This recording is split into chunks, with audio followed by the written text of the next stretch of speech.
Halo guys, kembali bersama gue aja si netizen yang suka ngebahas bola.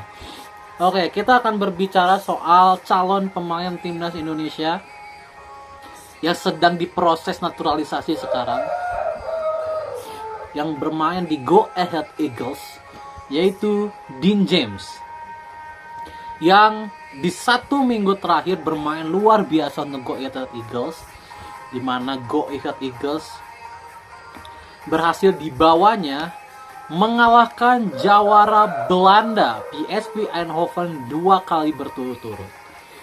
Di mana di pertandingan pertama di Piala Belanda, Piala KNVB, Dean James berhasil membawa Go Ahead Eagles menang 2-1. Dan semalam kembali mengalahkan lawan yang sama dengan skor 3-2. Jadi ini adalah prestasi yang luar biasa dari seorang Dean James. Memang PSV akhir-akhir ini lagi menurun ya. Mereka pun sudah disalip Ajax kan di Liga Belanda. Akhir-akhir ini lagi menurun. Dan ini menurut gue ada prestasi yang luar biasa. Terlebih di pertandingan pertama dia mencatatkan assist. Ya, membawa Go Ahead Eagles menang atas PSV Eindhoven. Ya. Oke, kita akan bicara soal atribut dari Dean James ya. Karena kita kan belum pernah melihat dia bermain ya.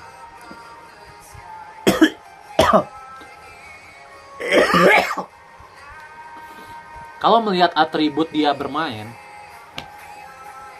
Dean James ini kayaknya adalah tipikal wingback yang agresif. Agresif dalam artian apa? Dia adalah tipikal yang maju mundurnya tuh cepet banget gitu.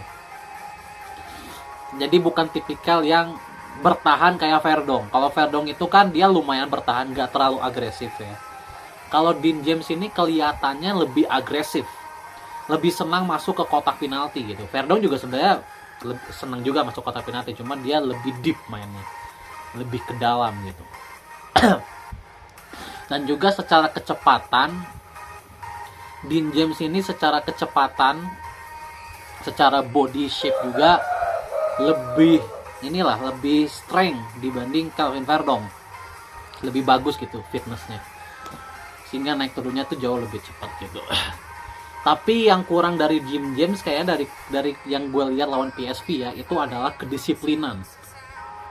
Kedisiplinan dia agak sedikit berkali-kali meninggalkan posisi gitu. Jadi ya semoga Dean James bisa terus mendapatkan tempat di Go Ahead Eagles. Semoga mendapatkan perkembangan karir yang bagus. Semoga dia bisa melengkapi kekurangannya. Karena dia masih 24 tahun kan. Ini bisa dibilang investasi jangka panjang juga untuk timnas Indonesia di 10 tahun ke depan. Gitu, di 10 tahun ke depan, untuk kualifikasi Piala Dunia 2026, untuk kualifikasi Piala Dunia 2030, sampai nanti kualifikasi Piala Dunia 2034. Jadi dia tuh bisa digunakan di kurang lebih di 3 edisi kualifikasi Piala Dunia. Jadi kita berharap ya dengan penampilan yang seperti ini, Dean James bisa menjadi pesaing yang luar biasa untuk Calvin Verdong. Karena sekali lagi kompetisi ini harus ada di sebuah tim. Supaya apa? Pemain yang sekarang ada di posisi inti ini tidak menemukan kenyamanan. Karena kenyamanan itu berbahaya guys. Kalau kita merasa nyaman di tim, kita merasa tidak tergantikan, main jelek pun tidak akan diganti gitu, ngerti nggak? Tidak akan ada kekhawatiran meskipun kita mainnya jelek atau asal-asalan gitu. Nah, dengan memunculkan kompetitor yang setara, ini membuat Calvin Verdong sekarang harus was-was. Ya, dia harus was-was. Karena kalau dia main jelek sedikit aja, seperti lawan Jepang, dia lawan Jepang tuh mainnya jelek terus terang. Ketika dia bermain jelek, maka Dean James sudah siap menggantikan. Meskipun kita punya banyak stok di back kiri, tapi yang selevel sama Verdong ini nggak ada. Ya kan, kalau kita bicara fair ya, Patinama, Arhan, Edo gitu ya, back kiri yang kita punya, ini nggak ada yang selevel sama Arhan. Nggak ada yang selevel sama Verdong. Nathan Joaon gitu ya, ini nggak selevel sama Verdong. Tapi Dean James ini kelihatan sekali selevel sama Verdong.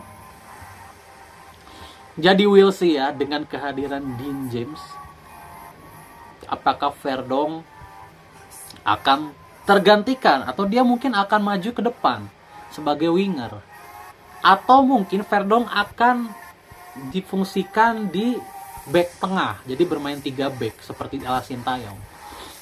Karena akhir-akhir ini di Nek Nijmegen, Verdong bermain sebagai back tengah. Dia sudah 2 game bermain sebagai back tengah.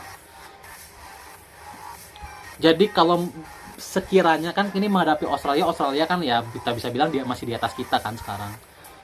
Ini bermain 3 back ini realistis terus terang.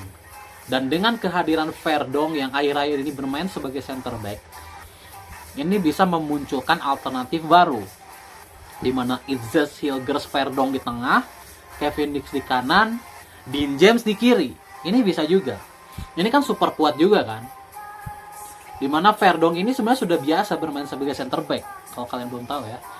Di timnas Belanda muda di tahun 2014, Verdong itu bermain sebagai back tengah, guys, di timnas Belanda muda. Di mana yang mengisi posisi back kiri di saat itu adalah calon pemain kita juga, yaitu Jairo Riedwold. Dia yang mengisi sektor back kiri di saat itu. Nah, jadi kita lihat nih, Calvin Verdong, apakah ini kan Calvin Verdong akhir ini lagi menurun ya performanya di Nek Nijmegen. Apakah Kluivert akan memprioritaskan Dean James atau tetap akan memakai Verdong? Karena Kluivert sudah memberikan statement kalau pemain yang akan dia gunakan adalah pemain-pemain yang lagi form di klub. Jadi tidak lagi sistem kepercayaan kayak sebelumnya. Dia akan melihat performa pemain di kualitas-kualitas tertentu. Makanya kalau kita bicara Verdong dan Dean James, mereka kan bermain di liga yang selevel. Ya. Artinya persaingannya ini udah apple to apple, ya kan? Kalau level liganya sudah selevel, tinggal apple to apple, siapa yang lebih perform dia yang akan main. Jadi tidak perlu lagi melihat value dan segala macamnya, karena mereka bermain di kompetisi yang sama di Liga Belanda kan. Berbeda dengan kalau Verdong apple to apple dengan Sean Patinama, level liganya aja udah beda gitu ya. Atau Verdong dengan Arhan kan lagi perform nih di Thailand, tapi kan level Liga Belanda dan Liga Thailand kan jauh gitu. Jadi sekarang dengan level liga yang setara, kita lihat pilihan dari Patrick Kluivert, dan ini benar-benar prestasi yang luar biasa dari seorang Dean James. Sekali lagi, ini entah ada angin apa ya, pemain-pemain timnas Indonesia ini lagi gila-gila semua di klub rata-rata. Dan Australia kebetulan lagi pincang, guys. Australia lagi benar-benar pincang, 9 pemain mereka lagi cedera. Jadi angin ini kelihatan banget lagi ada di Indonesia gitu, angin segar ini. Bukan sesuatu yang mengejutkan kalau Indonesia bisa mengalahkan Australia nanti di Sydney. Bukan sesuatu yang mengejutkan karena Indonesia lagi top perform pemain-pemainnya. Australia ini justru lagi drop semuanya.